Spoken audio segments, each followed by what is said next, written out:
Well, it'll be for you. No, I know how I'm doing. I just make you do it. Right now? 1, go! 4 times. So we are here to continue the conversation about level method. If you recall, last week, aka 10 minutes ago, but last week, we talked about the level method. Like big overview. The big overview, the big announcement. Robin's in the background laughing. Yes! Today we're in the nuts and bolts. We have the audience Today, 10 minutes later, we're in the nuts and bolts. So we are in the nuts and bolts. So what we're going to do today is talk about the actual assessments. We're going to pull out I don't want it to be upside down, so I'm stressed. the map. Oh, it is upside down. Dang it. The map of level method and what that looks like. So there's going to be, this is probably a, I don't Much know, smaller. say 2 by 1 foot. This is actually going to be by 4 by 8 feet on the wall at some point in time. There might actually be a big reveal on July 6th. So if you're interested, come to the Cardio Super Meet, and then you're going to see what this is all about. And I'm still not sure why I'm whispering. But I bet they can hear you. yeah, you can hear me because I have a mic on. Anna, please tell me what this is and why this is going to be important to our future here at Myriad and specifically our CrossFit program. So the map really is what the level method is based on. So along the I'll hold it up. Like that. y-axis here, if you will, we have the 15 different assessments that we will be testing over the 3-week period starting on July 8th. So you heard us talk a lot about that a little bit in the last for time about this, and we've mentioned it here as well. There's 15 different assessments, and that is really, again, trying to get a picture of you as an overall well-rounded athlete. So there are assessments that are going to check in on your cardiovascular endurance. There are assessments that are going to be checking in more on your anaerobic fitness, those shorter time frames, thinking like 3 to 10 minute tests. There's going to be strength tests in there. There's gymnastic tests, flexibility tests, all of these different skills within the 15 assessments. Running, rowing. Yes, running, rowing, weightlifting. Kettlebell swinging. Yes, lots of different things. 15, exactly.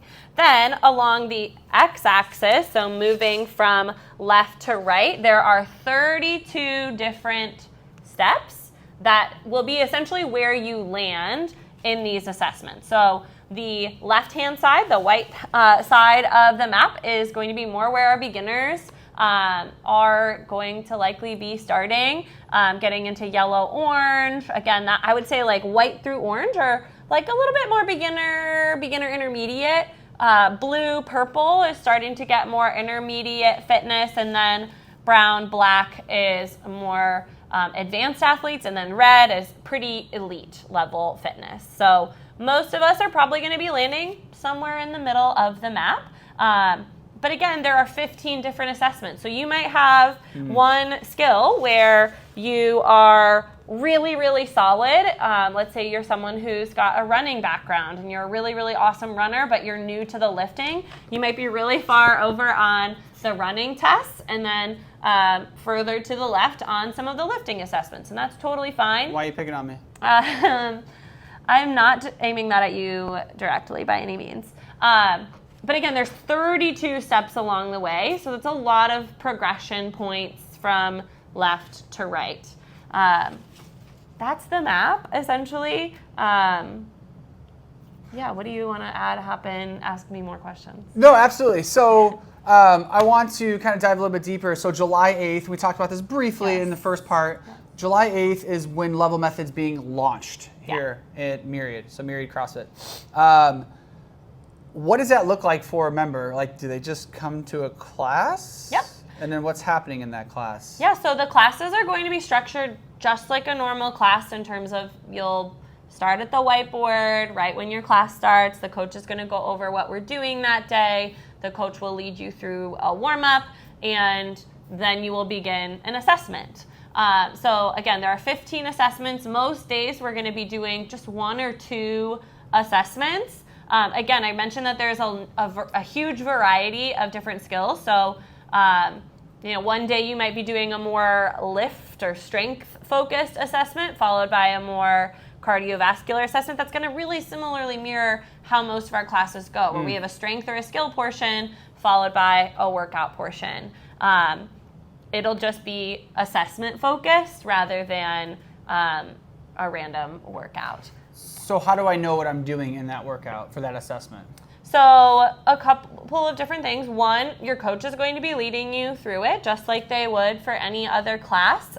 So if we're doing the deadlift assessment, for example, the coach is going to be warming us up for deadlifts and kind of talking you through how to progress and find out where you land on the deadlift assessment. We also are going to be transitioning our workout tracking app to a system called Chalk It Pro. The people that I've gotten to get into Chalk It Pro, members, staff who've seen it, really like it. It's a really cool app. It does a lot of cool stuff. And just like SugarWOD, you'll be able to open up and see what we're doing that day. And in there, it'll show you the different levels. So again, if you're assessing your deadlift, it's going to be weight-based, seeing kind of how heavy you can get in a deadlift. It does start off assessing higher rep ranges. So if you are a beginner, if you're on the earlier side of the map, you're not necessarily going to be testing a heavy single. It'll be more how heavy can you get for a set of 3 to 8 repetitions. And then once you've kind of established a pretty good base of strength, then you start progressing into singles further along the map. So I think I heard you say SugarWOD will be sunsetted, no longer using SugarWOD. Is that correct? Yes, that is correct. SugarWOD will no longer be where we are inputting workouts. Chalk It Pro is just more equipped to handle the different levels that exist within the level method, and the programming's already put in there for us. I think one of the things we haven't really had the chance to hit on yet is what happens after the assessments, and I think that's a really important part of all of this. So again, you're going to be assessed on 15 different categories. You will have a color based on where you land on the map.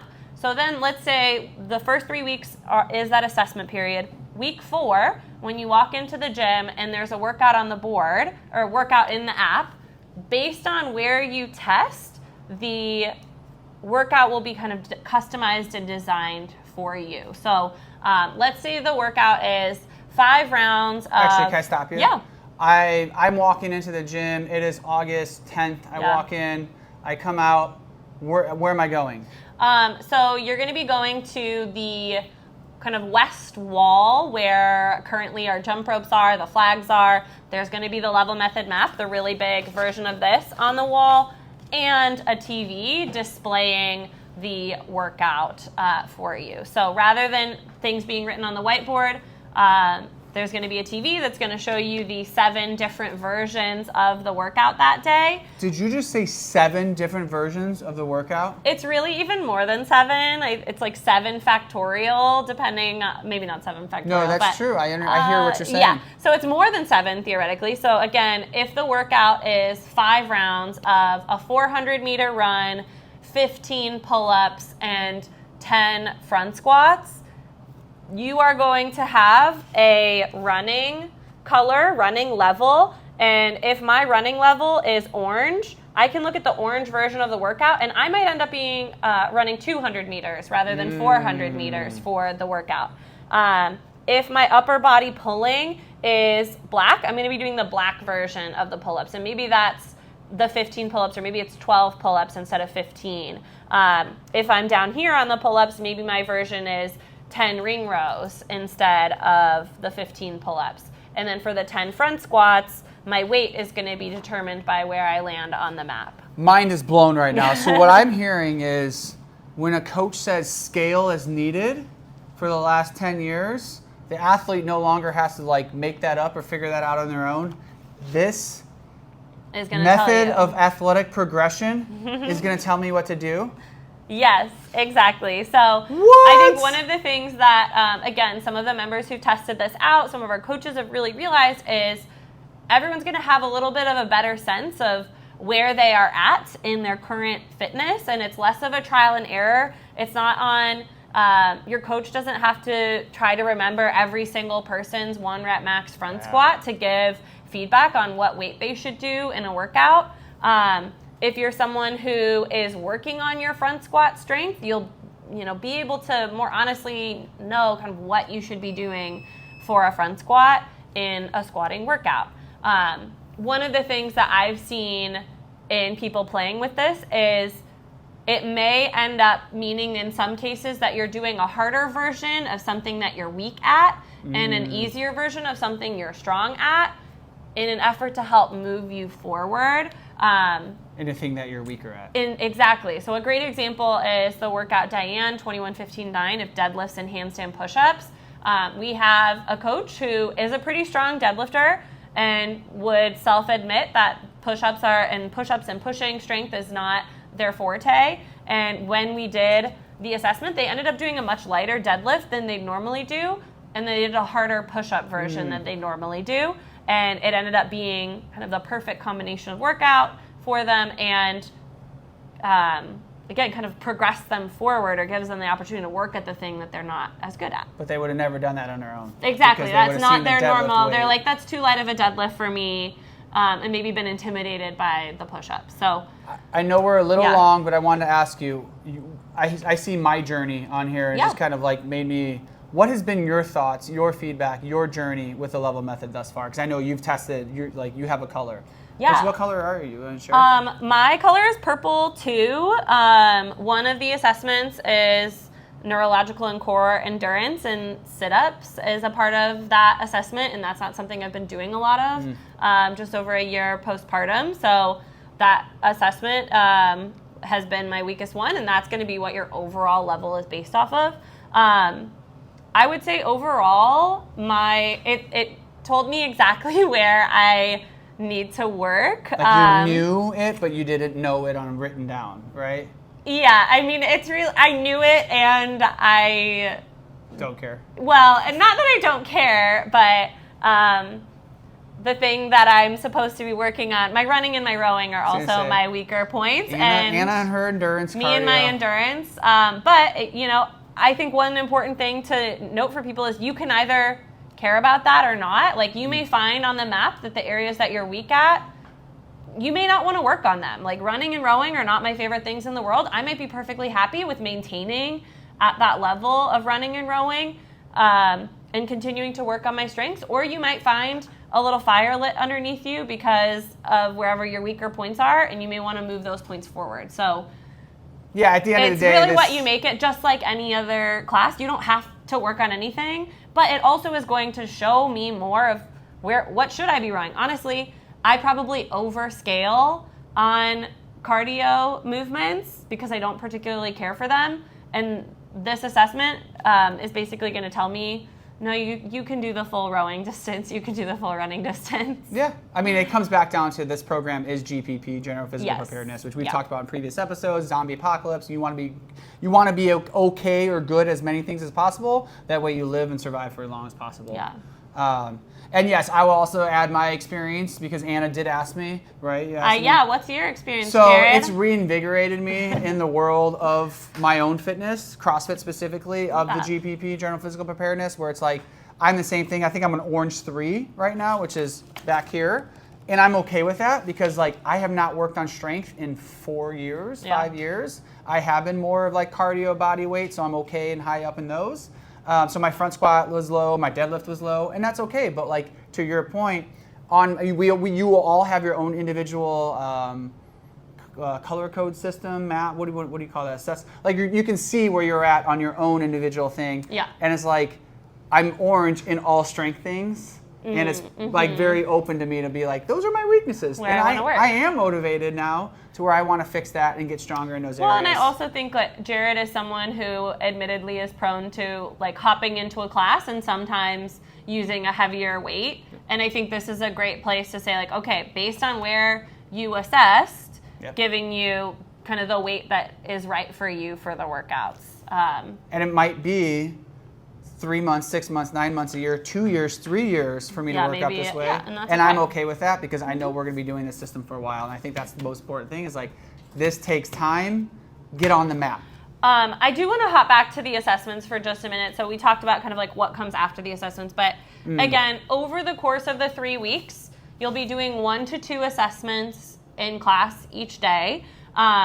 If you ever show up to a class and it's an assessment that you've already done, there will be an alternate workout each day. So don't feel like, oh, I already did that workout, I can't go to class. Go to class, there will be another version. If the whole class is doing their front squat assessment, you might be doing 15 minutes to establish a heavy 3 or to do 5 sets of 3. So there will be versions of workouts for you to do even if you've already assessed.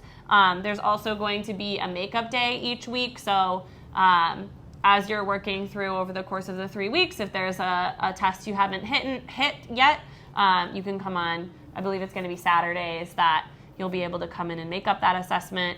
And we'll also be flexible after the assessment period is over. If you need to come in and do one before or after class, or even during a class, maybe shifting the programming slightly to get that in, totally fine. So yeah, and with that being said, we are encouraging and asking and wanting all athletes to have a coach watch them do these assessments, because that's the glue that keeps all of this together, is making sure we're all moving within the same standards. Yeah. And that's what's really, really important, which once the map goes up, you'll see that, they're squatting to a 20-inch box, a 16-inch box. So like, it is accessible for everybody, even with injuries, even with range of motion limitations. But we want to make sure everyone is following standards and hitting 30 air squats for time, or for 30 air squats in a minute. You're below parallel on every one of those air squats. And if you're not, then we just go back a couple levels, and that's totally fine.